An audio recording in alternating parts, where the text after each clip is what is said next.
Welcome to the show. Thanks for being with us another week. Always good to have you here. Got a great show planned for you this week. And I have Zatezalo, a lawyer with my firm Bordas and Bordas, who works out of our Moundsville office with me later on in the show to talk about workplace injuries, including asbestos injuries and also other types of workplace injuries. But first, we'll start off with our usual features, and that'll start with the Community Champion this week. And the Community Champion this week is all of those people who have helped with the cleanup from the devastating flood that took place here in the Wheeling area this week.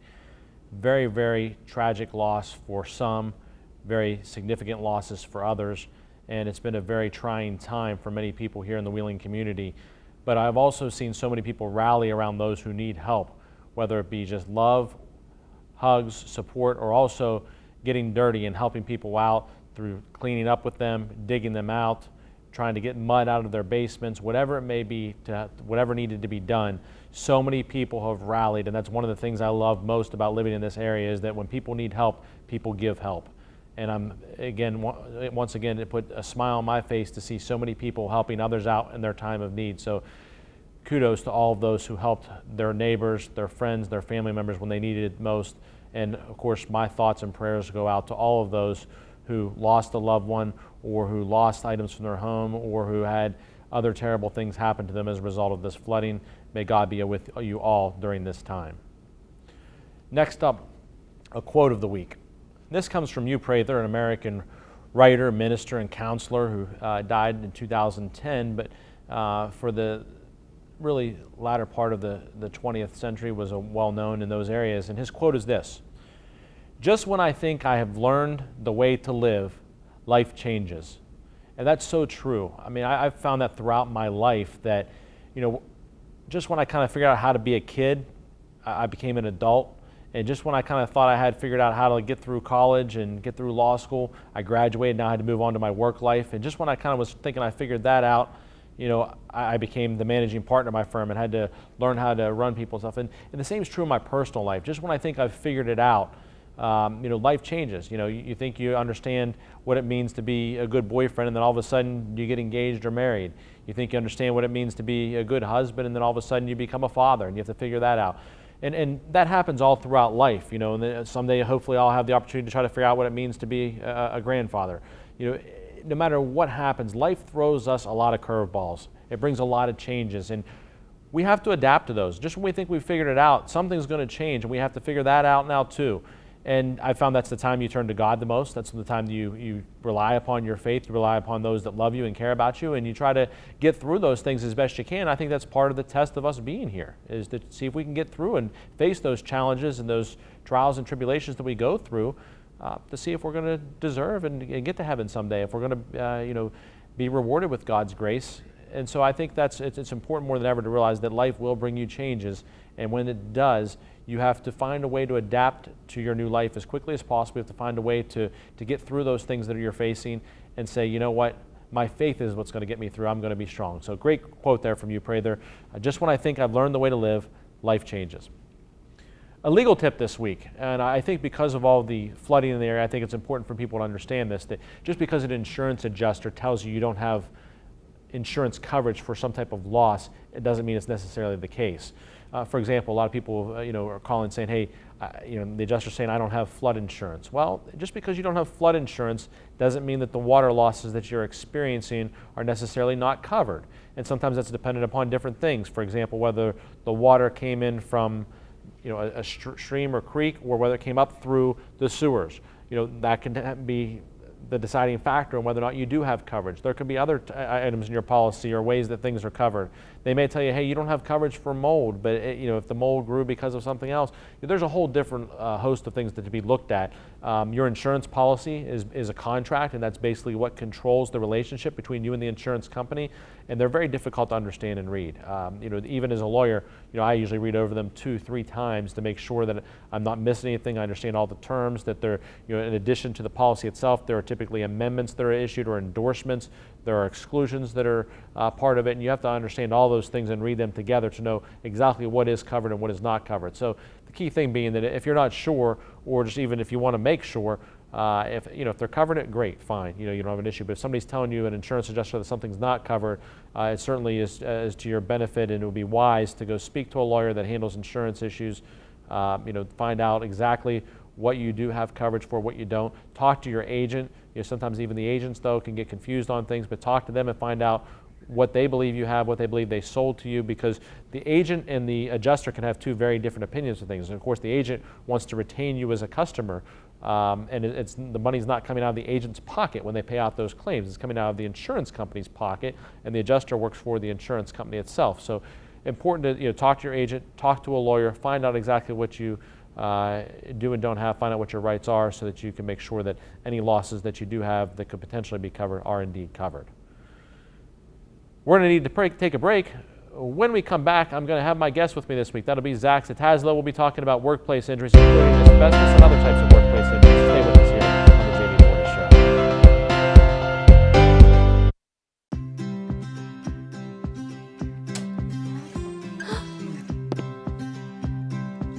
Don't forget to do your homework.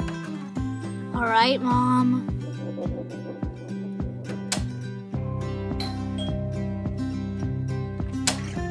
Trick or treat. Here you go. Happy Halloween.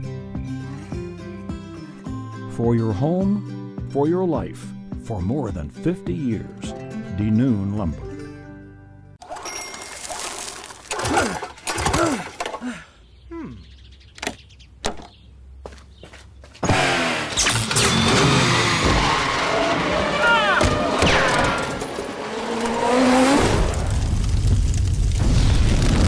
Disasters happen. We take care of them all, from cleanup to reconstruction. Tell your insurance provider you prefer Panhandle Cleaning and Restoration, the official restoration company of the Mountaineers.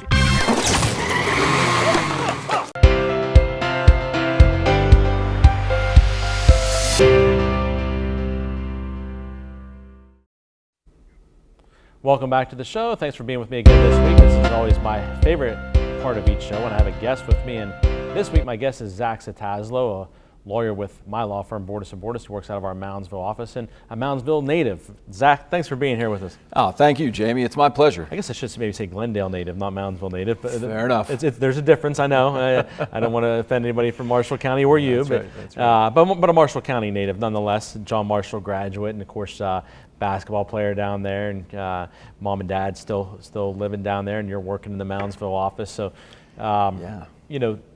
people may not know this about you, but in addition to being a lawyer, also a little bit of a singer and a guitar player in some local establishments on the weekends on occasion. Occasionally I get called upon to do that, and I always enjoy that too. So it's nice. Of course, you have a famous classmate down there, John Marshall, who's maybe made a little bit bigger with the singing and the guitar, and Brad Paisley. That's right. I've learned from the best, Of course, you and Brad, went to school pretty much the whole way through, and we're good friends and going through school. We did. We spent a lot of days together in the summer as kids, and a lot of time together growing up, and had an enjoyable experience together. So it's nice to see him having been so successful and done so well. I can remember when he was spending a lot of hours practicing guitar as a young kid, and it sure paid off.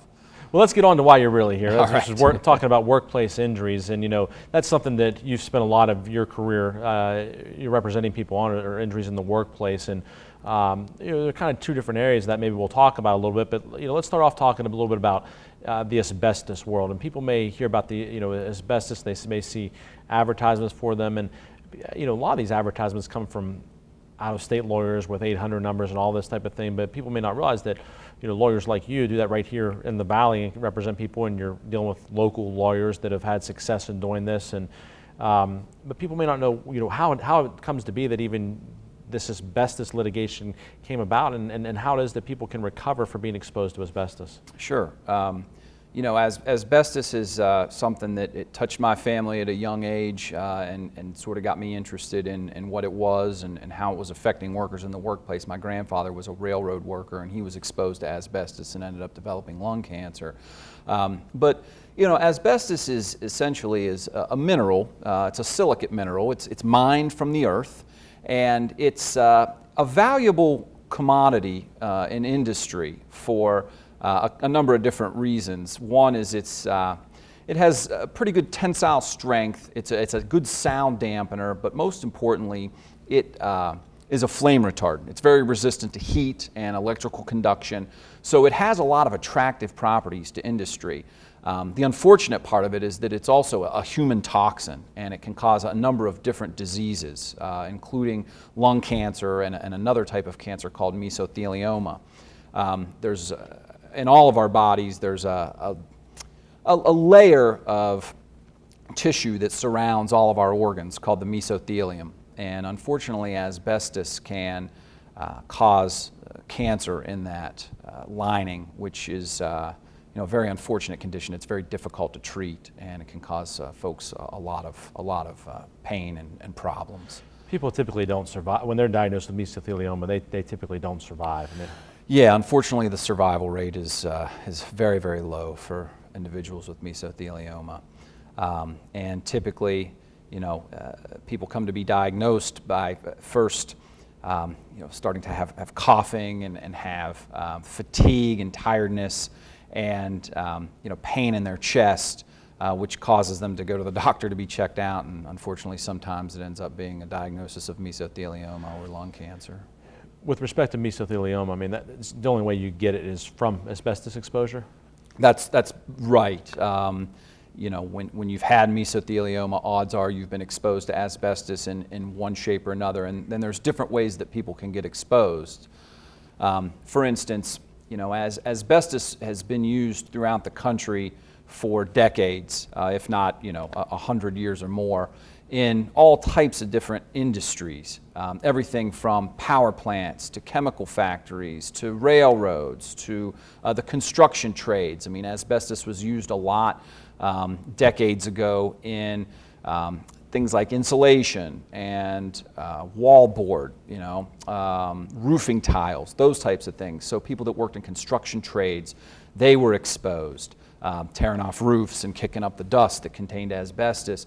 You see asbestos a lot throughout history in the automotive industry for brakes, people who did a lot of automotive work on brakes, or even folks that were garage mechanics in their home that would change their own brakes back in the 40s, 50s, 60s, 70s. They were exposed to asbestos.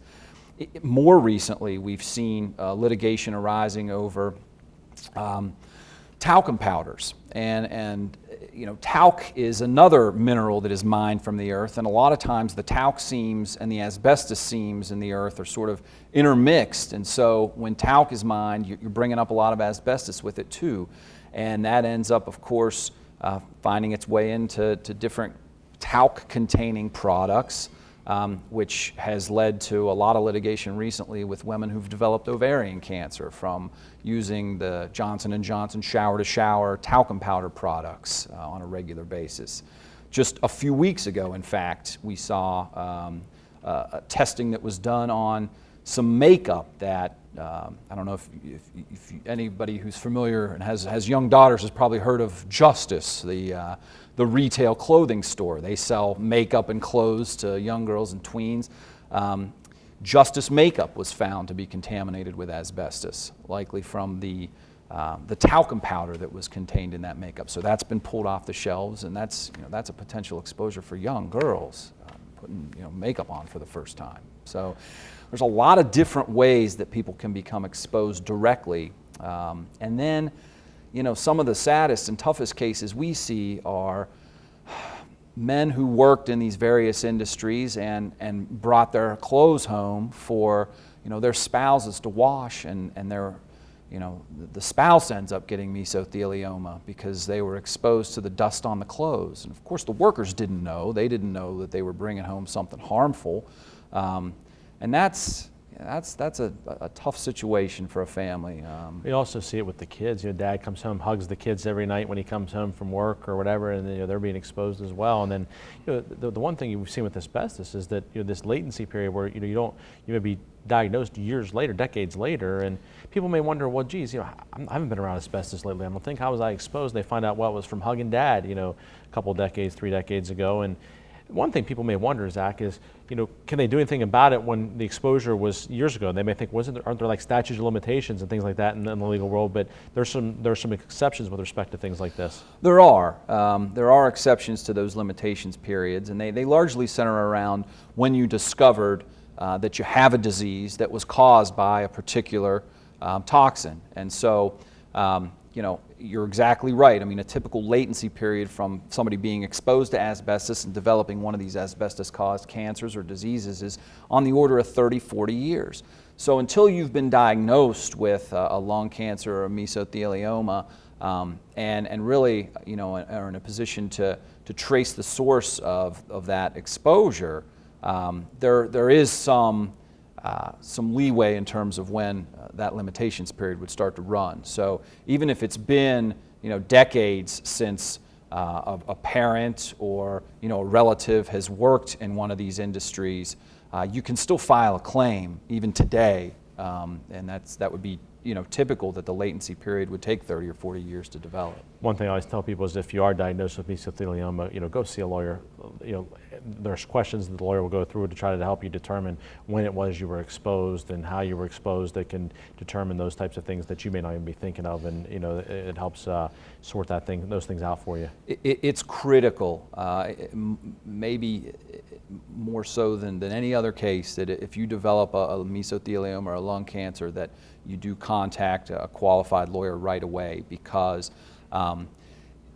the litigation often centers around where you worked and being able to demonstrate that you were exposed. And so individuals that you worked with, coworkers and other people that were maybe on the job site that you worked with, they need to be contacted, they need to be interviewed, they need to be spoken to and determined what they remember in terms of what products they were around, what jobs they were doing. It's important to establish that exposure scenario as an exposed and injured worker, so the evidence can be gathered timely. Like we talked about, unfortunately, a lot of people don't have a lot of time when they're diagnosed with mesothelioma, and in order to be able to provide for their family in that situation, it's critical that the evidence be gathered as soon as possible so it's not lost. We need to take a break. When we come back, we'll continue talking about other types of workplace injuries, such as in coal mines and factories and other places. Stay with us here on the Jamie Bordas Show.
Welcome back to the show. I've been speaking with my guest this week, Zatezalo, who's a lawyer at Bordas & Bordas, my firm, in our Moundsville office. Of course, does work in multiple states, but Zach, you work out of Moundsville since you're a Marshall County native. And we've been talking about workplace injuries, specifically asbestos, but I want to turn to other types of workplace injuries, because people may think, look, if I get hurt on the job, workers' comp is my only recourse. And that's not necessarily the case. There's something in our law called deliberate intent that allows you to not only recover workers' comp, but also beyond what workers' comp allows you to recover for things like pain and suffering, and for things beyond just your out-of-pockets as well.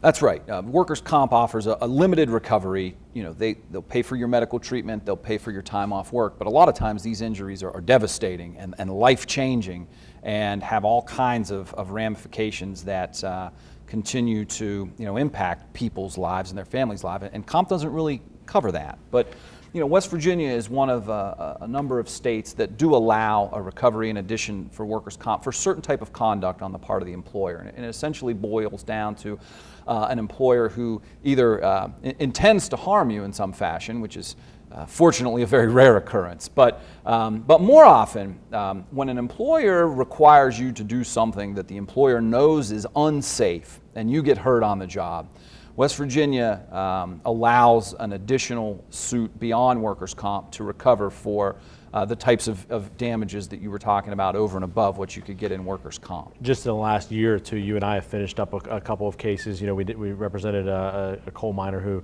lost part of his leg in a workplace incident down the southern part of West Virginia. In the northern panhandle, we represented a factory worker who lost part of his arm as a result of, again, both of these gentlemen being unsafely exposed to a workplace condition that's violated known safety standards. And that's what it really comes down to. When these companies are knowingly violating safety standards and force workers to work in those conditions anyway, and then they get harmed, then they can proceed against those employers. Right. We're fortunate that West Virginia recognizes a scenario that is unfortunately all more common than anybody would like to see, but a situation where, hey, you do that job or you're not going to have a job, when they know there's a dangerous condition and an employee is hesitant to put themselves into harm's way.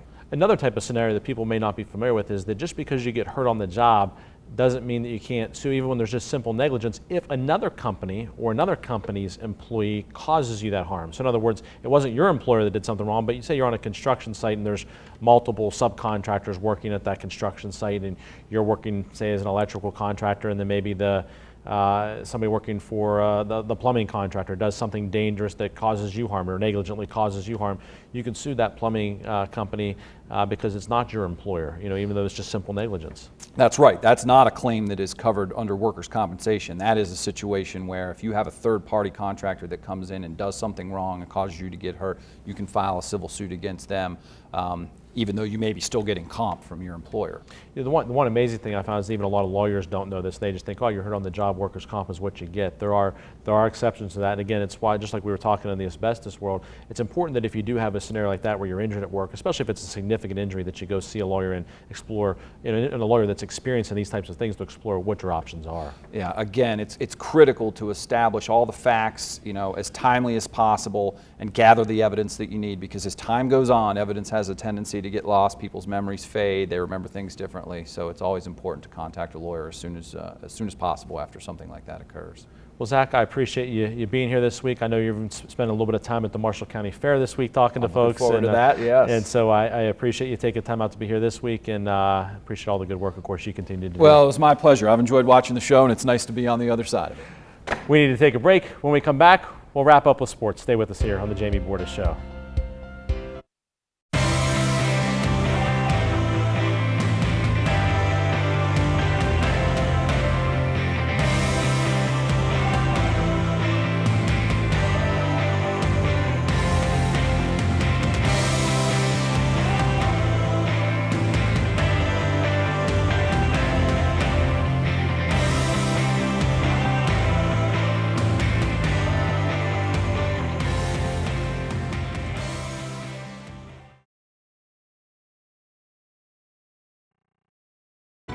We've obtained the record results in almost every field of law. And other attorneys can't say we've had the largest verdict in this field. We can. We've done these things. We've tried these cases. We've gotten the big results. We've gotten the big verdicts. That sets us apart. I think that says something to insurance companies. It says something to corporations that this is a firm to be reckoned with. It's not the size of the verdict that's so important. It's the change that we hope to bring about. Bordas and Bordas, fighting for justice.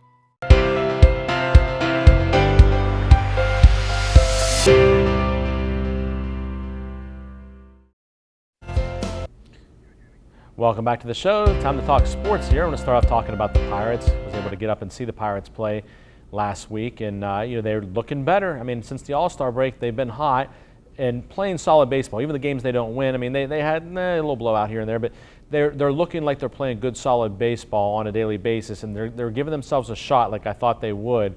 The Brewers have dipped a little bit. The Cubs are coming on, but it'll be interesting to see whether they can keep up the pace and whether they can even increase the pace. The starting pitching's coming around and the hitting's coming around. Everything's just looking a little bit better, and they can get just a little bit higher up on the ladder, then they can win this division. I think it's still out there to be won, so we'll keep an eye on that. Interesting other thing going on in pro sports, the Cleveland Cavaliers signing Derrick Rose, former MVP of the league, to be a point guard. The question is, will he be the backup or the starting point guard? Because Kyrie Irving's been talking trade and wanting to be traded to a team where he could be the focal point and not be alongside of LeBron James, which is a little bit of a head scratcher in today's world in the NBA. If you want to be great, you want to win championships, you've got to have multiple guys, you've got to have multiple stars, and the Cavs aren't even where they can keep up with the Warriors right now. So looking at that, bringing Rose on as a backup point guard would be great, but and maybe another piece of maybe how the Cavs could compete. But it's just really going to be an interesting story to watch to see if most of the deals are done that were going to happen this offseason. Now Kyrie Irving's talking trade, so we'll keep an eye on that as well. And then another big thing in sports, speaking of professional sports or former professional sports players, O.J. Simpson gets parole. After spending 9 years in prison, he will be paroled. And those of you who may not recall, he was sentenced to 33 years in prison for his role in an armed robbery involving sports memorabilia dealers. They had some of his stuff, and O.J. didn't like that they had some of his stuff, and so he got some guys together that had guns and things, and they went into a hotel room in Nevada and were trying to get those things back. And O.J. sentenced to 33 years in prison as a result of that, but he will receive parole. You look at a guy who's looked like he had it all. He was a famous athlete doing commercials, running through airports, in movies like The Naked Gun, and then of course accused of murder and then acquitted of that, but then the wrongful death settlement or verdict against him for over $33 million, and then the thing with the criminal charges here where he ends up in prison for 9 years just shows how you can go from being on top to the bottom so quickly. And hopefully he can live out the rest of his life in a good manner and in peace and up to the conditions of his parole. Lastly, the Steelers training camp will be getting underway here, and I'm excited for that. I'm going to go to I've never been to training camp before. Having coached high school football for so many years, it's something that I've not had an opportunity to do.